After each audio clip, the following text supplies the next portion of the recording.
गुरु प्यारी साध संगत जी, सभी को प्यार भरी राधा स्वामी जी। तो संगत जी, आपने अपने सायकी का टाइटल देख ही लिया होगा। तो टाइटल को देख के लगता है यानी साकी बहुत ही प्यारी होने वाले है। तो मेरी संगत से विनती है कि साकी को अंत तक जरूर सुने। आज मैं तुम्हें एक ऐसी सच्ची साकी सुनाता हूँ जो कि स्वयं मेरे अपने मन की गहराई तकों को घटी थी और जिसने मुझे यह समझाया दिया कि इस इंसान के कर्म का लेखा कितना सूक्ष्म और छुपा हुआ होता है। परंतु सतगुरु की कृपा से जब वह लेखा खुलता है तो मनुष्य दंग रह जाता है और उसकी सांसें भी सोचने पर मजबूर हो जाती है कि उस दिनों में एक साधारण मनुष्य की तरह अपने दुखों में डूबा हुआ था। मेरे मन में हजारों उलझनें थी। मैं रात दिन यही सोचता था कि आखिर मैं क्यों मेरे जीवन में कष्ट आते हैं, क्यों मेरी मेहनत कभी फलती नहीं है, क्यों मुझे वह शांति नहीं मिलती जिसको मैं तलाश करता हूँ। और इन्हीं सवालों के बीच एक दिन ऐसा आया जब मैं पूरी तरह टूट चुका था। मेरे आंसू सूख चुके थे और मेरे हृदय में केवल एक पुकार थी, बस एक ही पुकार कि कोई मुझे इस अंधकार से बाहर निकाले। तब अचानक बिना किसी की घटी के, बिना किसी दीपक के, बिना किसी धूप बत्ती के, बिना मेरे भीतर एक अलौकिक प्रकाश फूट उठा। वह प्रकाश कभी बाहर से नहीं आया था, वह तो मेरे अपने ही हृदय के अंदर किसी कोने से उठा। उसी क्षण मुझे अपने सतगुरु के दर्शन हुए, परंतु यह दर्शन आंखों के से नहीं हुआ था, यह दर्शन मेरी रूह में हुआ, मेरी सूरत में हुआ। और मैं समझ गया कि सतगुरु कोई मूर्त नहीं, कोई पत्थर नहीं, कोई सीमित रूप नहीं, बल्कि वह तो शब्द का सागर है, प्रेम की वह लहर है जो बिना किसी की बाहरी साधनाओं के हमारे अंदर में उतरती है। सतगुरु से उस क्षण मुझसे कहा कि जीव, तू क्यों इतना व्याकुल है, तू क्यों अपने कर्मों के लेखे को समझने में असमर्थ है। जो कुछ तेरे साथ हो रहा है वह सब तेरे अपने ही किए का फल है, परंतु यह फल छुपा हुआ है, क्योंकि यह उन जन्मों का है जिन्हें तू भूल चुका है। यह सुनकर मेरा तो पूरा पूरा शरीर सिर सिर गया। मैंने कहा, प्रभु, मुझे वे जन्म याद नहीं, मुझे तो यह भी याद नहीं कि कल मैंने क्या सोचा था, फिर उन जन्मों में कर्म मुझे क्यों भोगने पड़ रहे हैं। सतगुरु ने गहरी करुणा से कहा, यह तो कर्म का छुपा हिसाब है बेटा, तूने जो बोया है वह अवश्य काटेगा, परंतु बोने और काटने के बीच का समय का पर्दा पड़ा है, और जब मेरी कृपा ना हो तो उस पर्दे को नहीं हटा सकता। मैं रो पड़ा। मेरे भीतर एक ऐसी करुणा उठी जो शब्दों से परे थी। मैंने सिर झुकाकर कहा, सतगुरु, अब तुम मुझ पर कृपा करो। मैं इस हिसाब में डरता हूँ। मैं नहीं जानता कि मैंने किसने पाप किए हैं, मैं तो बस तुम्हारा हूँ। तब सतगुरु मुस्कुराए और उनकी मुस्कान से वही शक्ति थी जो हजारों जन्म के पाप को भस्म कर सकती थी। और उन्होंने कहा, यही भाव मुझे चाहिए, यही समर्पण, यही पुकार। अब मैं तुम्हें वह साधन बनाता हूँ जिसे तू अपने कर्मों में के छिपा हुआ हिसाब को समझ सके और उसे मिटा सके। उस साधन का नाम था भजन सिमरन। हाँ, वही सिमरन जो बिना किसी तीर्थ के, बिना किसी अनुष्ठान के, बिना किसी बहारिया आंड ब्रह्मांड के तुझे सीधे मुझसे जोड़ता है। मैंने पूछा, सतगुरु, यह सिमरन कैसे करूं? क्या मैं मंत्रों का जाप करूं? क्या मैं किसी नाम का उच्चारण करूं? तब सतगुरु ने समझाया, सिमरन का अर्थ केवल जपना नहीं है, सिमरन का अर्थ है तेरी सूरत का मेरे शब्द में लीन हो जाना। जैसे नदी समंदर में लीन हो जाती है, वैसे ही तेरी हर सांस मेरी यादों में वहे तेरा हर विचार मुझसे विलीन हो जाए। यह कोई बाहरी क्रिया नहीं है, यह तो भीतर भीतर के मोहम्मद है मोहब्बत है। यह सुनकर मैं चुप हो गया। मुझे समझ में आया कि आज तक मैं बाहरी चीजों के पीछे भागता रहा। मैंने सोचा था कि किसी पूजा पाठ से, किसी यात्रा से, किसी दान पुण्य से मेरे पाप धुल जाएंगे, परंतु सदगुरु ने मुझे बताया कि सच्चा पवित्र होना तो मन का पवित्र होना है, और मन का पवित्र होना तभी होता है जब हम सिमरन में डूब जाए। मैंने उस दिन से सिमरन करना शुरू कर दिया। पहले तो बहुत कठिनाई हुई। मेरे मन बार बार बाहर भागता था।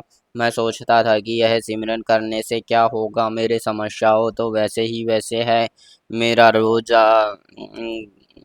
रोजगार नहीं चल रहा है, मेरे घर में कलेश है, मेरा स्वार्थ ठीक नहीं है। ऐसे में बैठकर याद करने से क्या बनेगा।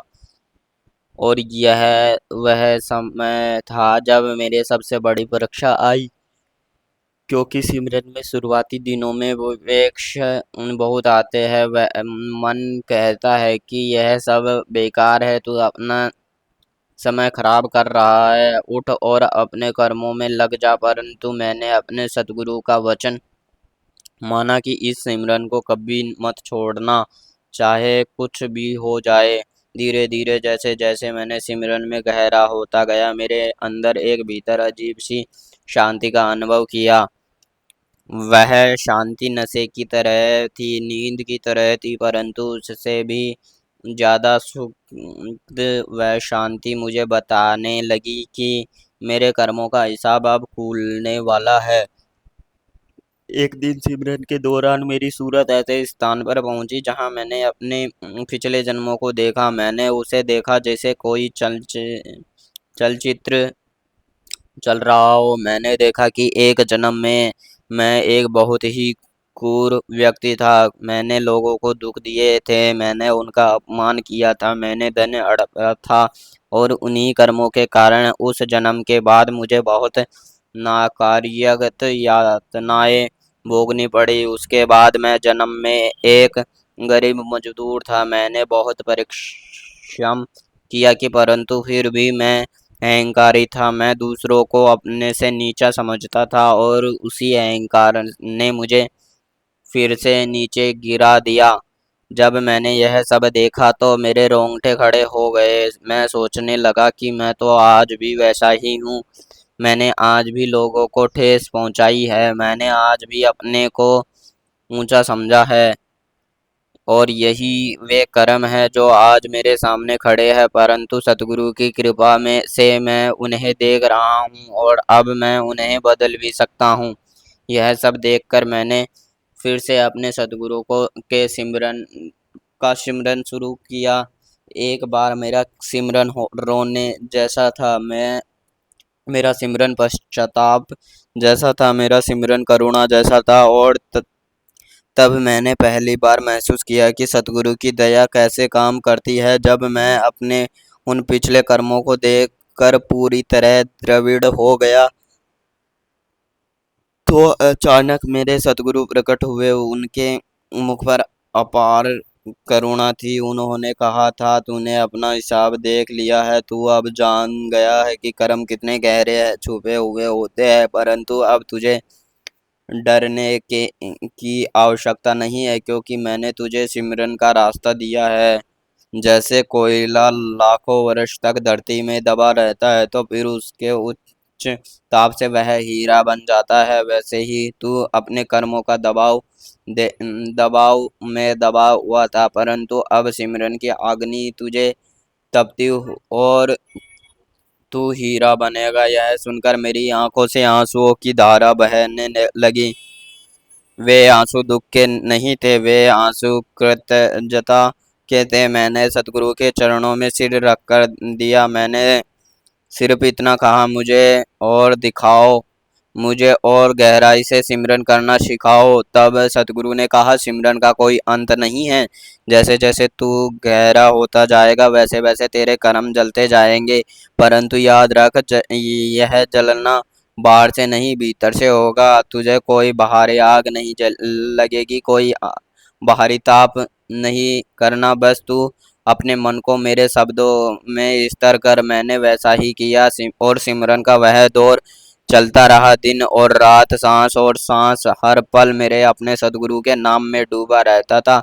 कभी उठता तो नहीं वही नाम, कभी सोता तो वही नाम, कभी खाता तो वही नाम, कभी काम करता तो वही नाम। यह नाम कोई छोटा मंत्र नहीं था, यह तो सतगुरु की याद का वह सागर था जिसमें मेरा पूरा अस्तित्व घुलने लगा था। कर्म का वह छुपा हिसाब धीरे धीरे सामने आने लगा, जैसे कोई पुरानी वही खोली जा रही हो, वही खोली जा रही हो।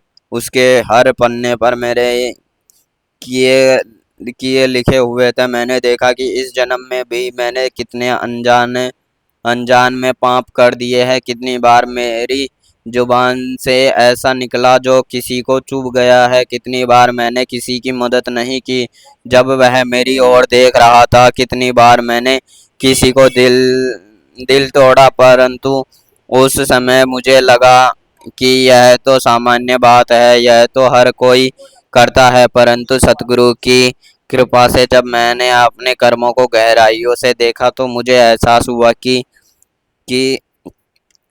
कोई भी कर्म चाहे कितना ही छोटा क्यों ना हो, व्यर्थ नहीं जाता। जैसे जैसे छोटी बूंदें भी घड़ा भर देती है, वैसे वैसे हमारे छोटे छोटे कर्म हमारे भाग्य का घड़ा भर देते हैं। और यह भी मैंने देखा कि इस जन्म में मैंने कुछ अच्छे कर्म भी किए थे।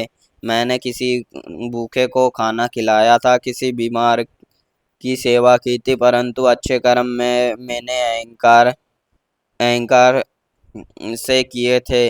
मैं सोचता था कि मैं बहुत दानी हूँ, मैं बहुत अच्छा व्यक्ति हूँ, और उसी अहंकार में उन पुण्यों को भी जला दिया था। सदगुरु ने मुझे बताया, बेटा, अच्छे और बुरे दोनों प्रकार के कर्म बंधन पैदा करते हैं। चाहे तू स्वर्ग में जाए या नरक में जाए, दोनों ही तेरे लिए बंधन है, क्योंकि दोनों ही तुझे जन्म मरण के चक्र में रखते हैं। यह सुनकर मैं हैरान हो गया। मैंने पूछा, तो फिर सतगुरु ने अच्छे कर्म करना भी बुरा है? तब सतगुरु मुस्कुराए और बोले, अच्छे कर्म करना बुरा नहीं है, परंतु उन्हें आस्तिक रखना बंधन है। तू पुण्य का फल ना ले, बस करता जा, और तुझे मुझे अपहरण करता जा। तब वह पुण्य भी पुण्य नहीं रहता, वह तो प्रेम में बदल जाता है। तो इसलिए सतगुरु कहते हैं कि सिमरन में बिना कोई भी कर्म मुझे मुक्त नहीं करता, क्योंकि सिमरन ही वही अग्नि है जो कर्मों को के बीच को जलाती है। जब तू सिमरन करता है तो तू ना तो अच्छे कर्मों का हिसाब रखता है और ना ही तू बुरे कर्मों का, बस अपने प्रभु का हो जाता है। यह समझ में मुझे धीरे धीरे आई। जैसे जैसे मैं सिमरन में गहरा होता गया, मेरे भीतर के अहंकार के पतले पतले परत उतरने लगे। पहले तो मुझे ऐसा लगा था कि मैं बहुत बड़ा भक्त बन गया हूँ। मैं भजन सिमरन करता हूँ, बहुत जाप करता हूँ, और यह सोचकर मेरे अहंकार फूल उठा। परंतु सतगुरु की कृपा में मुझे शीघ्र ही इस अहंकार का एहसास हो गया। मैंने अपने सतगुरु की प्रार्थना की, और परंतु प्रभु, यह अहंकार तो है और भी खतरनाक है। जब मैं सिमरन को दिखावा करता हूँ तो यह सबसे बड़ा पाप है। यह सतगुरु ने मुझे एक एक और सच्चाई बताई है। उन्होंने कहा है कि सिमरन गुप्त होता है, जैसे मछली पानी में रहती है परंतु उन्हें कोई देख नहीं सकता, वह कैसे रहती है वैसे ही तू अपने मन की ही मन सिमरन कर। किसी को बताना बताना मत, किसी को दिखाना मत, यह सिमरन तेरे अहंकार को नष्ट कर देगा। मैंने वैसा ही किया। मैंने किसी को नहीं बताया, मैं सिमरन करता रहा। मैं बाजार में जाता, लोगों को मिलता, परंतु भीतर के भीतर ही मेरी सांसों में अपने सतगुरु का नाम लेते रहता। था। मेरी आंखों से बाहर काम कर रहा होता हूँ, परंतु मेरे रूह अंदर अपने घर में थी। और धीरे धीरे मैंने अनुभव किया कि मेरे कर्मों का छुपा हुआ हिसाब अब बदलने लगा है। वे कर्म जो मुझे दुख दे रहे थे वे अब हल्के होने लगे। जैसे बर्फ सूरज के सामने पिघलती है वैसे ही मेरे कष्ट पिघलने लगे। मेरा रोजगार सुधरने लगा, मेरे घर में शांति आने लगी, मेरा स्वार्थ ठीक होने लगा। परंतु इन बातों में मुझे गहरी सुखी नहीं बनाई, लेकिन मुझे और अधिक आभारी बनाया, क्योंकि अब मुझे पता था कि यह सब सतगुरु की कृपा से हो रहा है, मेरे कुछ नहीं हो रहा है। दिनों की बात, मैं अपने कर्मों में बैठा था। बाहर घोर अंधेरा था और मूसलाधार वर्षा भी हो रही थी। मैंने सोचा क्यों ना थोड़ा सिमरन कर लिया जाए। मैंने अपनी आंखें बंद की और धीरे धीरे अपनी सूरत को अंदर ले जाने लगा। पहले तो कुछ नहीं हुआ, केवल अंधेरा था, परंतु जैसे जैसे मैं गहरा होता गया वैसे वैसे एक ज्योति दिखाई देने लगी। वह ज्योति पहले छोटी थी, फिर बड़ी होती गई और अचानक वह ज्योति मेरे सतगुरु के रूप में बदल गई। सतगुरु बोले, अब मैं तुझे अपने उस भक्त को मिलवाता हूँ जिन्होंने अपने कर्मों का पूरा हिसाब मुझे दे दिया है, जिसके कर्मों के बीच जल चुके हैं। मैंने देखा मेरे सामने एक अद्भुत दृश्य था। अनेकों आत्माओं का प्रकाशमान थी। वे कोई देवता नहीं थे, कोई देवी नहीं थे, वे तो साधारण मनुष्य के जैसे ही जैसे मैं है हूँ, परंतु उनके चेहरे पर वह शांति थी जो इस संसार में मिल नहीं मिलती थी। मैंने पूछा, यह कौन है? सतगुरु ने कहा, यह वे है जो कभी तुम्हारी तरह दुखी थे, जो कर्मों के चक्रों में पिस रहे थे, परंतु उन्होंने सिमरन को अपना जीवन बना लिया और आज यह सब मुझे में विलीन है। इनके सभी कर्म जल गए हैं, यह कभी जन्म जन्म नहीं लगे। यह देखकर मेरे मन में एक अद्भुत उत्साह जागा। मैंने सोचा कि अगर यह हो सकते हैं तो मैं भी हो सकता हूँ, बशर्ते मैं अपने सतगुरु की सिमरन लगातार करूँ। परंतु यह रास्ता आसान नहीं था। अगले ही दिन मेरे परीक्षा शुरू हो गई। मैंने एक मित्र से मुझसे कहा, तुम तो बड़े संत बन गए हो, सिमरन करते हो, परंतु तुम्हारे घर में अभी भी उतनी ही सुविधा है, तुम अभी भी एक साधारण जीवन जीते हो, यह सब बेकार है। उनकी बातों से मुझे हिला दिया। मैंने मन में फिर से वही पुराने विचार आने लगे। क्या सच में यह सब बेकार है? क्या मैं समय बर्बाद कर रहा हूँ? क्यों मेरे दुख कभी पूरी तरह भी नहीं जाते? और बस वही अवसर था जब मैं सिमरन के विचलित हो सकता था। परंतु मुझे अपने सतगुरु की वह बात याद आई। उन्होंने कहा कि परीक्षा आएगी, मन तुझे बहकाएगा, तू अपना सिमरन मत छोड़ना, क्योंकि वही तेरे डोर है, वह तेरी सांस है। मैंने उसी क्षण अपने सतगुरु का सिमरन पकड़ लिया। मैंने अपने मन से कहा, चुप रह, तुझे क्या पता कि क्या हो रहा है। मैं तो बस अपने सतगुरु के नाम में हूँ।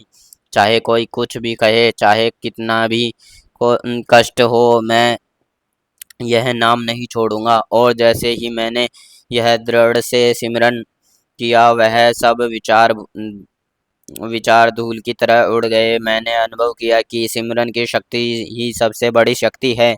कोई मंत्र नहीं, कोई अनुष्ठान नहीं, बस यह सरल से सरल, गहरी से गहरी प्रक्रिया धीरे धीरे मेरे सिमरन में एक रूप धारण कर लिया। अब मैं केवल बैठकर ही सिमरन नहीं करता था, बल्कि चलते फिरते, खाते पीते, सोते जागते, हर पल मेरी जुबान पर चुप थी, परंतु मेरे हृदय गुंजियामान था। यह वह अवस्था थी जहाँ सिमरन और मैं अलग नहीं रह गए थे। मैं ही सिमरन था और सिमरन में ही था।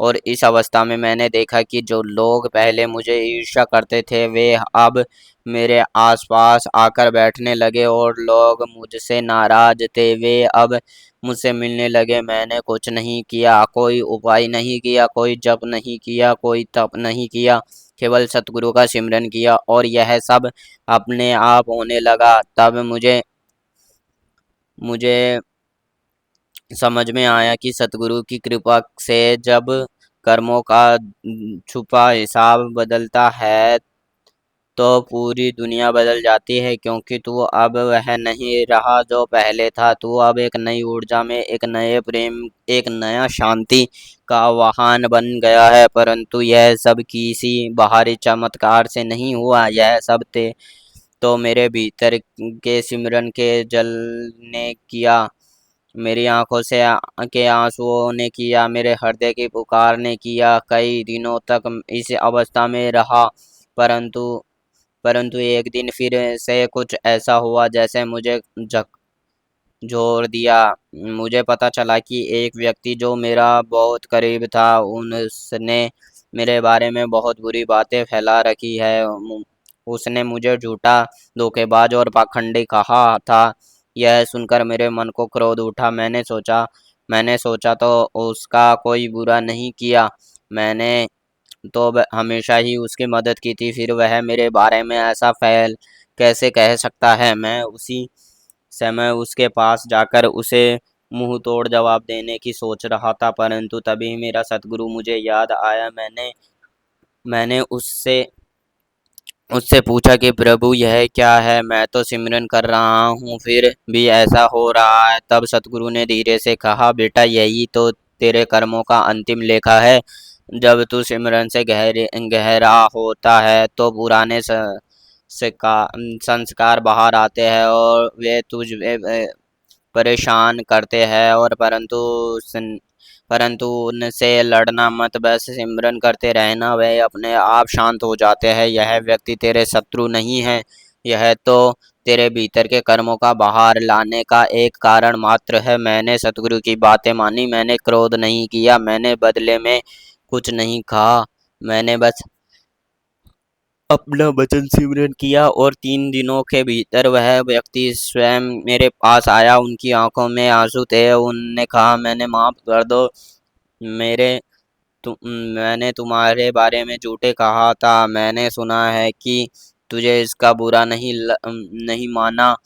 तुमने मेरे बारे में कुछ नहीं कहा, इसलिए मैं आया हूँ। मैंने उसे गले लगा लिया और उसी क्षण मुझे लगा कि सिमरन में एक और कर्म डाला दिया है, अब और रिश्ता साफ कर दिया है, एक और हिसाब बराबर कर दिया है। इस घटना के बाद मेरे सिमरन ने आप भी गहरी जड़ें पकड़ ली है। मैंने देखा कि अब मुझे ना तो किसी से शिकायत रहती थी और ना ही किसी को कोई लगाव था। बस मैं अपने सतगुरु में, सिमरन में इतना जो डूबता कि संसार की बातें दूर ही रहती। परंतु फिर भी मेरे मन में कभी कभी एक प्रश्न उठता था कि हे प्रभु, यह सिमरन कब तक करना है?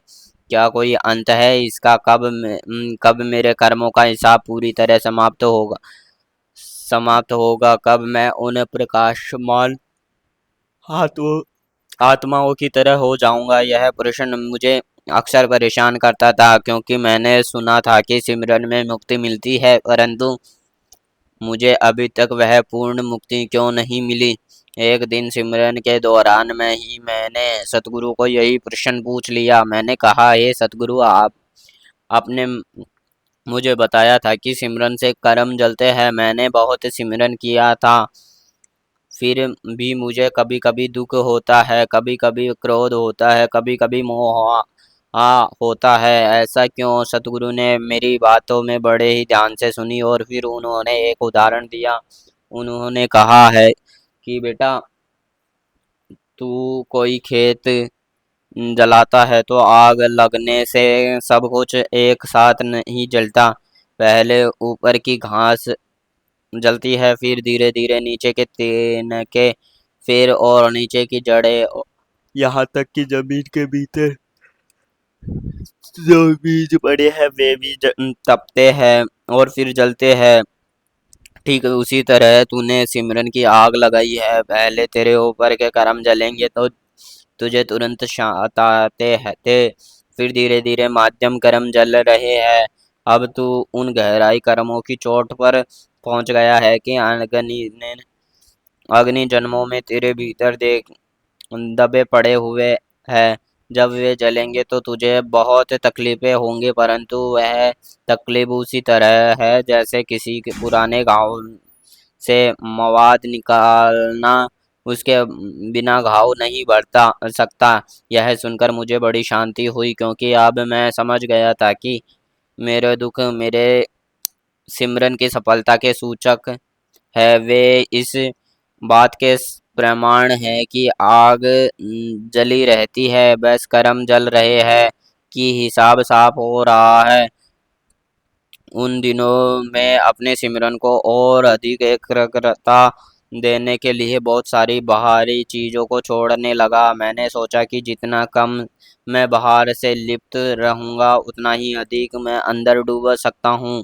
परंतु सतगुरु ने मुझे रोका और कहा, बेटा, इस साधना में भागना नहीं है। संसार से भोगने से कुछ नहीं होता। संसार के बीच रहकर संसार के कर्म करते हुए, हाँ तो, परंतु भीतर सिमरन का दीपक जलाए रखो। यही तो सबसे बड़ी साधना है। एक मछली पानी में रहती है, परंतु वह पानी से उब नहीं जाती। वैसे ही तू इस संसार में रह, परंतु संसारी बनकर मत रहे। बस अपने अंदर के सतगुरु को याद कर। यह सलाह मेरे लिए बहुत महत्वपूर्ण थी, क्योंकि मैंने कई लोगों को देखा था जो संसार से भाग कर जंगलों की गुफाओं में चले जाते हैं, परंतु उनका मन अभी भी वहीं भटकता है जहां वे छोड़कर आए हैं। असल में सिमरन का अर्थ है बाहर तो सब करो, परंतु अंदर कुछ और हो। जैसे कोई अभिनेता मंच पर कई पात्र निभाता है, परंतु भीतर वह अपने आप से रहता है। वैसे ही मैंने अपने जीवन में सभी कर्म करना शुरू कर दिया।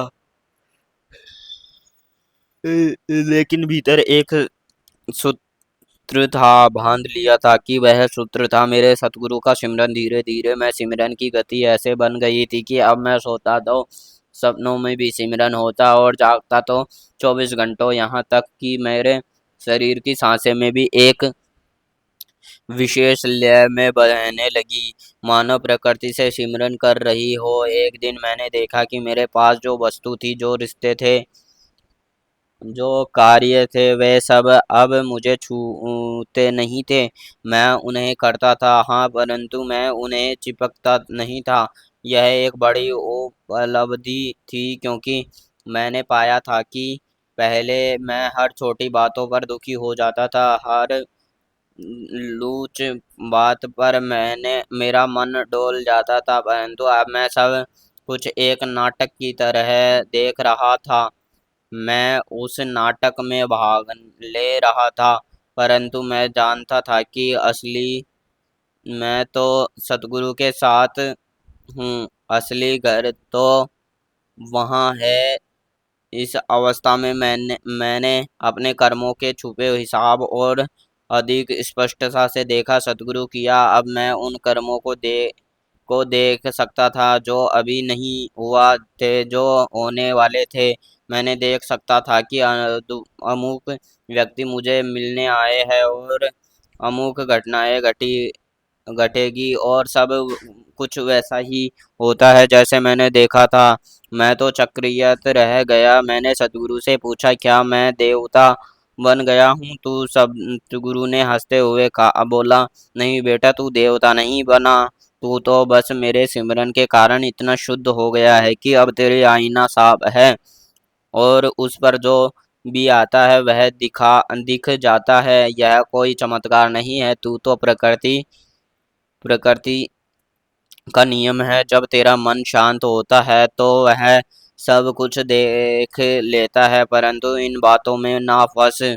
तू सिमरन करता रहे। मैंने वैसा ही किया। मैंने उस दृश्य उन भविष्य को देखा छोड़ दिया। मैंने केवल अपने सतगुरु का सिमरन पकड़े रखा। और फिर एक दिन मेरे जीवन की सबसे बड़ी परीक्षा आई। मैंने प्रीतम पुत्र को अचानक एक ऐसा गंभीर बीमारी हो गई कि उसकी हालत दिन प्रतिदिन बिगड़ने लगी। डॉक्टरों ने हाथ खड़े कर दिए।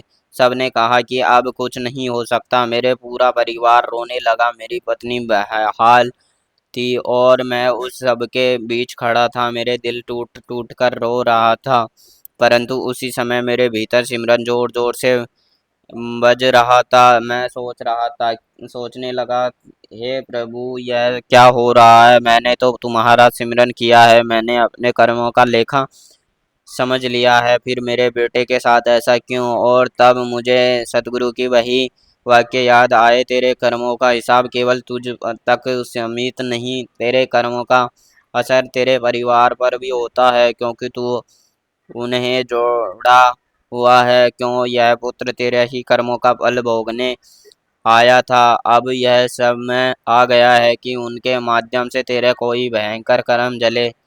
मैं बहुत द्रविड़ हुआ। मैंने सतगुरु की से प्रार्थना की, प्रभु मेरे बेटे को बचा लो, मैं सब कुछ सह लूँगा, मगर उनसे मत ले जाओ। तब सतगुरु ने कहा, क्या तू सच में उन्हें दुखों को अपने ऊपर ले सकता है? मैंने कहा, हाँ प्रभु, मैं ले सकता हूँ, वह मेरा बेटा है। सतगुरु मुस्कुराए और बोले, बेटा, यही सच्ची प्रेम प्रेम है, यही सच्चा समर्पण है। इसी प्रेम के कारण मैं तेरा सब कर्म जला सकता हूँ। और फिर उन्होंने अपना हाथ बढ़ाया। उसी क्षण मैंने महसूस किया कि मेरे शरीर का हर अणु जल रहा है। मैंने दर्द से करा उठा, परंतु मेरे बेटे की तबीयत में अचानक सुधार होने लगा। जैसे ही मेरी पीड़ा चमर पर पहुंची जैसे ही मेरी पीड़ा चमर पर पहुंची, वैसे ही मेरा बेटा पूरी तरह स्वस्थ हो गया। डॉक्टर हैरान थे कि परिवार चकित चकित था, और मैंने अपने सतगुरु के चरणों में गिर पड़ा। इस घटनाओं में मुझे सिखा दिया था कि कर्म का छुपा हिसाब कितना बड़ा होता है। हम समझते हैं कि हम जो करते हैं उसका फल हम अकेले भोगना है, परंतु ऐसा नहीं है। हमारे कर्म हमारे प्रियजनों को भी घेरते हैं, परंतु सतगुरु की कृपा से जब हम सिमरन करते हैं तो वह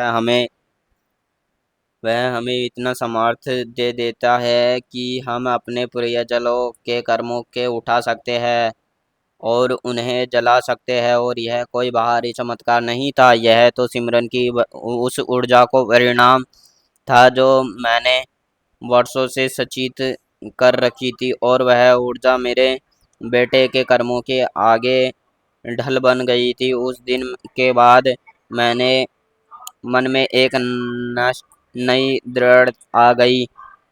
अब मैं और भी गहरे सिमरन में उतरने लगा। मैंने देखा कि मेरे अंदर वह प्रेम जाग गया था जो सबके सामने था। ना तो मेरा कोई कोई अपना था और ना ही कोई पराया। सब मेरे सतगुरु के रूप दिखाई देने लगे। हर किसी को अपने सतगुरु का एक अंश समझने लगा, और यह भावना बहुत शक्तिशाली थी, क्योंकि इसके मेरे भीतर के अंदर के सभी भेद मिटा दिए। अब मैं किसी को देश नहीं करता था, किसी से ईर्ष्या नहीं करता था, किसी के प्रति स्पर्धा नहीं करता था। मैं बस अपने सतगुरु के सिमरन में ही रहता था, और उसी सिमरन से सबको प्रेम करता था। जैसे जैसे मैं सिमरन में गहरे सागर में उतरने लग गया, मुझे अपने कर्मों का वह छुपा हुआ हिसाब दिखने लगा जो इस जन्म में और पिछले जन्मों का सीमाओं को पार कर रहा था।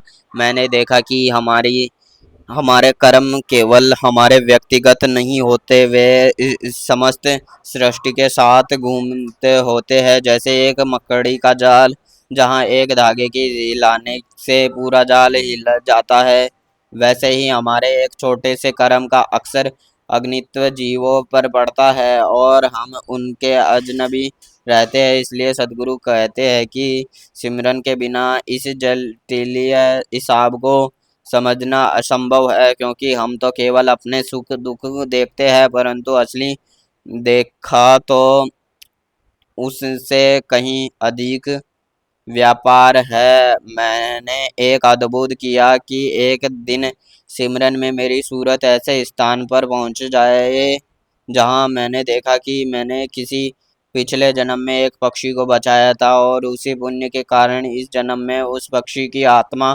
ने मेरे जीवन में एक ऐसे अच्छे मित्र के रूप में जन्म ले लिया था कि वह मित्र मेरी हर मुसीबत में मेरे साथ खड़ा होता था। मैंने हमेशा सोचा था कि वह मेरा बचपन का दोस्त है, परंतु सच्चाई तो यह है कि वह उस पक्षी का ही दूसरा रूप था। मैं दंग रह गया था कि मैंने सतगुरु से कहा, यह कैसा अद्भुत न्याय है प्रभु। सतगुरु ने कहा, यही तो प्रकृति का नियम है बेटा, तूने जो बोया है वही काटेगा, चाहे वह अच्छा हो या बुरा हो। परंतु बोने या काटने के समय लगता है कि ये, और अक्सर मैं भूल जाता हूँ कि तूने बोया क्या था। मैंने सिमरन तुझे याद दिलाने के लिए है, और साथ ही यही भी बताने के लिए है कि यदि तू अब सिमरन में चले ही जाए तो तू ना तो बोने वाला रहता है और ना ही काटने वाला। तू सिर्फ मैं होता हूँ, तुम सिर्फ मैं ही होता है, और मैं कर्मों में बंधन में नहीं हूँ। यह सुनना ना बहुत गहरा था, परंतु मैं जानता था कि अभी उस स्थिति में नहीं हूँ। मैं अभी भी सिमरन कर रहा हूँ और अभी बहुत सारे कर्म बाकी है जिन्होंने जला है। मैंने पूछा, सतगुरु का यह सिमरन कब तक चलेगा? तब उन्होंने कहा, जब तेरा मेरी पूरी तरह नहीं मिटता तब तक सिमरन जारी रहेगा। और मिटाना कोई छोटी बात नहीं है, मैं ही तो सब कर्मों की जड़ है।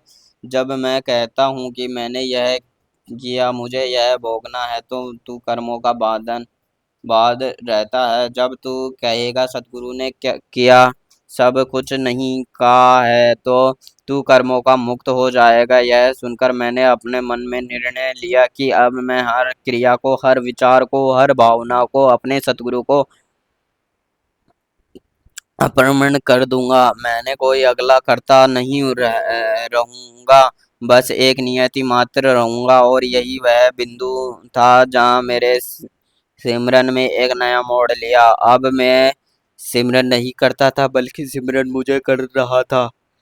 सिमरन मेरे हर अणु अणु में घुल गया था। मैंने खाने में, मेरे पीने में, मेरे सोने में, मेरे जागने में, यहाँ तक कि मेरे शरीर के हर कोशिकाओं में एक ध्वनि सी थी, और वह ध्वनि सतगुरु का नाम थी। इस अवस्था में मुझे एक और गहरा अनुभव हुआ। मैंने देखा कि मेरे सामने कोई बाहरी जगत नहीं बचा था। मैं जिसे भी देखता था उसे भीतर वही सतगुरु का प्रकाश दिखता था, और जो पत्थर था उसके भी वही सतगुरु दिखता था, जो पशु था उसमें भी वही सतगुरु। वह अवस्था थी जहाँ ध्येय मिट गया था, जहाँ मैं और तू नहीं था, बस वह ही था, बस सतगुरु ही थे। और इस अवस्था में सब कुछ अनाद्य था। ना दुख था, ना सुख था, ना अच्छा था, ना बुरा था, सब कुछ एक समान था। और यही वह आनंद था जिसके बाहर में सभी संत कहते थे कि यही यही वह शांति है जो बाहरी सुखों को नहीं मिलती। मैं सोचने लगा कि क्या यह मुक्ति है? क्या मेरे सब कर्म जल गए हैं? परंतु तभी मुझे एहसास हुआ कि अभी मेरा एक बहुत ही सूक्ष्म वासना बाकी थी। वह थी कि इस आनंद को भोगने की वासना, यह सोचने की मैं मुक्त हो या मुझे आनंद मिल रहा है, यही एक अहंकार ही था। और जब तक यह अहंकार बचा है तब तक कर्मों का बीज पूरी तरह जला नहीं था। मैंने फिर से अपने सदगुरु का सहारा लिया। मैंने कहा, प्रभु, यह आनंद भी एक जाल है, मुझे इससे पार कराओ। तब सतगुरु ने कहा, अब तू बहुत पास आ गया है, अब थोड़ा और सिमरन कर, और तू दिनों में तो वह सब दिखेगा जो तेरे सामने अब तक छिपा था। कुछ ही दिनों बाद एक रात में अपने कमरे में बैठा हुआ, रात के 4 बज रहे थे, पूर्ण शांति थी, और मैंने गहरे सिमरन में अपनी सूरत को इतना दृढ़ कर लिया था कि मैंने अपने कर्मों का वह छुपा हुआ हिसाब देख लिया था जो इस ब्रह्मांड के आरंभ से जुड़ा था। मैंने देखा कि कितनी बार इस सृष्टि से आया हूँ और इतने रूप धरे, कितने नाम बदले, कितने सुख भोगे, कितने दुख सहे, और इसके बीच एक सूत्र था, वह था मेरा वह मैं जो कभी नहीं मारता, वही मैं जो हर जन्म में नया शरीर लेता था, और उसी में कारण मैं बार बार बनता था कि मैंने सतगुरु से पूछा, यह मैं क्या है? सतगुरु ने कहा, यह मैं ही तेरा मूल अहंकार है, वही तेरे सब कर्मों का स्टोर है। जब तू इस में को पहचान लेगा और इसे मुझ में विलीन कर लेगा, तब तू सच में मुक्त हो जाएगा। मैंने पूछा, यह कहाँ है? सतगुरु ने कहा, तेरे हृदय के भीतर, तेरे हर सांस में, तेरे हर विचार में, परंतु तू इस आंखों से नहीं देख सकता, केवल शरीर की गहरी आंखों से ही देख सकता है।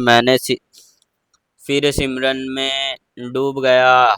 इस बार मैंने अपने हृदय के भीतर जाकर उसे मैं खोजना शुरू किया। मैंने हर विचार को रोका, हर भावनाओं को शांत किया, हर सदैव का निष्प्रक्रिया किया, और तब एक बिंदु पर मैंने देखा कि एक बहुत सी सूक्ष्म चिंगारी, और जो बिना रुके मिट टिमटिमा रही थी, वही मेरा मेरा मैं था। मैं उस चिराग को पकड़ना चाहता था, परंतु वह हाथ नहीं आई। फिर मैंने सतगुरु से प्रार्थना की कि प्रभु, आप ही इस चिराग को अपने से मिला लो, मैं असमर्थ हूँ। और तब मेरे सतगुरु ने अपनी कृपा दृष्टि डाली।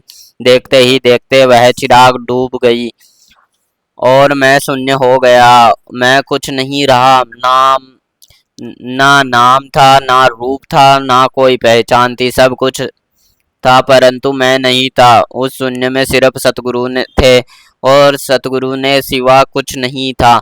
यह वह अवस्था थी कि जहाँ कर्मों का कोई लेखा नहीं था, होता था, क्योंकि लेखा रहने वाला ही नहीं बचा। मैं कितनी देर उस अवस्था में रहा मुझे पता नहीं था, परंतु मैं लौटा तो वहाँ वही था, परंतु पूरी तरह बदला हुआ था। मैं अब वहाँ नहीं था जो पहले था। अब मैं एक नया व्यक्ति था, एक ऐसा व्यक्ति जिसके पास कोई इतिहास नहीं था, कोई बोझ नहीं था, कोई लगाव नहीं था। मैं बिल्कुल खाली था, परंतु उस खालीपन में अनस्त संभावनाएं थी। जब मैं उस गहरी अनुभूति में बाहर आया तो मुझे लगा जैसा कि मैंने कोई बहुत पुराना और भारी बोझ उतार फेंका हो। मेरे कर्मों का वह छुपा हुआ हिसाब जो अगणित जन्मों में मेरे पीछे पड़ा हुआ था, अब मैं पूरी तरह जल चुका था। उसका कोई अस्तित्व नहीं बचा था। मैंने सतगुरु के चरणों में सिर रखकर कहा, प्रभु, आपने मुझे वह दिखा दिया है जो किताबों में नहीं बता सकती, कोई तीर्थ नहीं बता सकता, कोई पंडित नहीं बता सकता। केवल की कृपा से, केवल सिमरन से बल पर वह संभव हुआ है। तब सतगुरु ने मुझे उठाया और कहा, अब तू जान गया है कि कर्म का छुपा हिसाब क्या होता है और कैसे उस सिमरन की आग में जलाया जा सकता है। अब तू इस साखी को अपने मुख से सुना, ताकि जो लोग भी इस कथन को सुनने में समझ जाए, वह भारी ढंगों को कुछ नहीं होता। ना तो मंदिर जाने से ना कर्म कटते हैं, ना पूजा पाठ करने से तीर्थ ये यात्रा, क्योंकि वह सब तो शरीर के होने वाले क्रियाएं हैं, और कर्म तो मन के लिए किए जाते हैं, और मन के किए का उत्तर भी मन को ही देना होता है। परंतु जब तू अपने मन को मेरे सिमरन मेरे सिमरन में डुबोता है देता है, तो मन ही नहीं रहता, और जब मन नहीं रहता तो कर्म किसके, और जब कर्म नहीं होते हिसाब किसका। इसलिए हे प्रभु, जीवों को कोई भी मेरे इस वचन को सुन रहे हैं तो वह यह ना समझे कि मैं बता रहा हूँ कि कर्म नहीं होते। कर्म होते हैं, परंतु उनका फल तब तक टलता नहीं है जब तक तुम अपने मन के अहंकार में छिपके रहते हो। परंतु यदि तुम मेरे सिमरन का सहारा ले लेते हो और अपना सब कुछ मुझे सौंप देते हो, तो तुम्हारे कर्मों का भाव अपने ऊपर से ले लूंगा और तुझे मुक्त कर दूंगा। यह सुनकर मेरी आंखों से आनंद के आंसू बहने लगे। मैंने अपने हृदय में एक संकल्प लिया कि अब मैं जीवन में भर केवल सिमरन करूंगा और दूसरों को भी यही सिखाऊंगा कि सिमरन ही सच्चा साधन है, सिमरन ही सच्ची भक्ति है, सिमरन ही सतगुरु से जुड़ने का एकमात्र रास्ता है। क्योंकि जब हम सतगुरु का सिमरन करते हैं तो तुम्हारी सूरत सतगुरु से शब्द के में लीन हो जाती है और यह शब्द तुम्हारे सब कर्मों को काट डालता है। जैसे एक तेज तलवार से बंधन कट जाता है, वैसे ही सिमरन की तलवार तुम्हारे सब बंधन काट देती देती है। मैंने यही भी समझा कि इस सिमरन के लिए किसी बाहरी स्थान की अवस्था नहीं नहीं बाहरी स्थान की अवस्था नहीं। तू जहाँ हो वहीं बैठकर अपनी आंखें बंद करने के अपने मन को अंदर ले जाया, बस सतगुरु का सिमरन करो। कोई माला नहीं चाहिए, कोई आ, आसन नहीं चाहिए, कोई विशेष वस्तु नहीं चाहिए, सब तुम्हारा हृदय और तुम्हारी सांसें, बस तुम्हारा मन और तुम्हारी याद, बस इतना ही काफ़ी है। और सबसे बड़ी बात यह है कि सिमरन तुम्हें किसी से छिपाने की अवस्था नहीं। तू भीड़ में भी सिमरन कर सकते हो, तुम अकेले भी सिमरन कर सकते हो, तुम काम करते हुए भी सिमरन कर सकते हो, तुम आराम करते हुए भी सिमरन कर सकते हो। क्योंकि यह तो तुम्हारे भीतर की क्रिया है, बाहर से कोई नहीं देख सकता तू सिमरन कर रहे हो। परंतु इसका परिणाम इतना गहरा होता है कि परंतु ब्रह्मांड देख सकता है कि उनके बाद दिनों में मैंने अपने आसपास के लोगों को भी इस सिमरन के लिए प्रेरित किया है। मैंने उसे कहा है कि भाइयों, मैंने खुद देखा है कि जब तक हम बाहरी चीज़ों से उलझे रहते हैं तब तक हमारे कर्म हमें छोड़ते नहीं है, परंतु जैसे ही हम अपने सतगुरु के सिमरन में डूबते हैं वैसे ही सब कुछ बदलने लगता है। तुझे किसी चमत्कार की प्रतीक्षा नहीं करनी, बस सिमरन करो, सिमरन करो। और फिर देखो कैसे कैसे तुम्हारे जीवन में पत्थर पिघलते लगते हैं, कैसे तुम्हारी मुश्किलों होने हल होने लगती है, और सबसे बड़ी बात तो कैसे तुम्हारे भीतर एक ऐसी शांति जागती है जिसे कोई छीन नहीं सकता। कुछ लोग मेरी बात मानी, उन्होंने सिमरन करना शुरू किया, उन्होंने भी वैसा ही किया, वैसा ही अनुभव किया जैसा मैंने किया था। उन्हें कर्म जलने लगे, उनके दुख कर्म होने लगे, उनके मन में एक स्पष्टता आने लगी और उन्होंने महसूस किया कि यह कोई जादू नहीं है, यह तो प्रकृति का सरल नियम है। जैसे तुम आग के पास जाते हो तो तुम्हें गर्मी लगती है, वैसे ही सिमरन की आग में के पास जाते हो तो तुम्हारे अंदर के कर्म जलते हैं और धीरे धीरे यह साखी मेरे अपने जीवन का एक अभिन्न अंग बन गई है। मैंने इस साखी को कई बार सुना है, हर बार अपनी ही आंखों में आंसू लेकर, क्योंकि मैं आपने उस दिनों को याद करता हूँ जब मैं कर्मों के बोझों में तले दबा हुआ था, जब मैंने समझ नहीं पाता था कि मेरे साथ ऐसा क्यों हो रहा है। और फिर मैं सतगुरु की कृपा और सिमरन के प्रभाव को देखता जो मुझे उस अंधकार से बाहर ले जा आया। मैं अक्सर कहता था कि जिस प्रकार अंधेरा को दूर करते करने के लिए तुझे ढेर सारे दीपक जलाने की आवश्यकता नहीं, बस एक छोटा सा दीपक ही पर्याप्त है, उसी प्रकार तुम्हारा सब पापों के, तुम्हारे सब कर्मों का जलाने के लिए किसी बड़े अनुष्ठान की अवस्था नहीं है। बस सतगुरु के सिमरन का वह छोटा सा दीपक काफ़ी है, परंतु उस दीपक में तुझे सच्चाई श्रद्धा से सच्चे प्रेम से जलाना है, बिना किसी दिखावे के, बिना किसी अहंकार के, बिना किसी भाव के, बिना भाव के। मैं तुम्हारा सतगुरु, मुझे बचा लो। आज इस साखी से सुनने के बाद आप सबसे मेरी विनती है कि यदि आपको यह साखी अच्छी लगे तो आप हमारी साखी वीडियो को लाइक करें और हमारे चैनल को सब्सक्राइब करें, ताकि हर रोज़ नई नई साखी सुनने को मिले। राधा स्वामी जी।